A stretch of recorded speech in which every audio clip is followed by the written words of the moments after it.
মহোদয়, প্রিয় ডিসি মহোদয় যারা রয়েছেন, আমরা সকলের এই ব্রাহ্মণ পাশে সকলের অধিকার, আমরা নিরবিচ্ছিন্ন মানুষ গ্যাস চাই কত ঠিক না বেটি?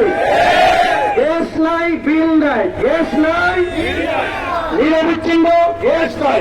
আজকে অধিকাংশ মা বোনেরা, অধিকাংশ বাবা ভাইরা তারা গ্যাস থেকে দূরীভূত রয়েছে। তারা রাত ঘন্টার পর ঘন্টা, দিনের ঘন্টার পর ঘন্টা তারা বসে থাকতে হয়। মানুষ এই পথ অবলম্বনে এই সঠিক অধিকার না পাওয়ার কারণে কেউ আপনার হিটার কিনছে, কেউ আপনার এলপিজি কিনছে, কেউ আপনার জ্বালানি। আজকে আপনারা আমাদেরকে গ্যাসের সম্মুখীন করেছেন, আপনারা আমাদেরকে এলপিজি গ্যাসের সম্মুখীন করেছেন, করে দিয়ে আপনারা এখন কি করতেছেন? এগুলো আস্তে আস্তে দাম বাড়িয়ে দিচ্ছেন, গ্যাস সময় মতো দিচ্ছেন না, যার কারণে মানুষ আস্তে আস্তে তার অধিকার থেকে বঞ্চিত হচ্ছে।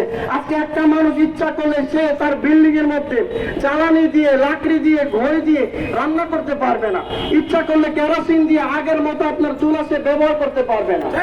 বর্তমান মানুষ আধুনিকতার মধ্যে পড়ে গেছে। মানুষ কিভাবে তার অধিকার মধ্যে থাকবে?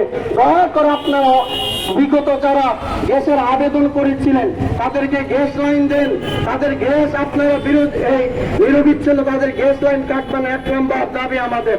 2 নম্বর দাবি, আমরা যারা বাসা বাড়িতে গ্যাস নিয়েছি, আমরা ব্রাহ্মণবাড়িয়াবাসী যেন 24 ঘন্টা গ্যাস পায়, সেদিকে আপনি আমাদের দিকে পাবেন। কথা ঠিক না? যাই হোক, এই বলে আমার বক্তব্য শেষ করলাম। আসসালামু আলাইকুম।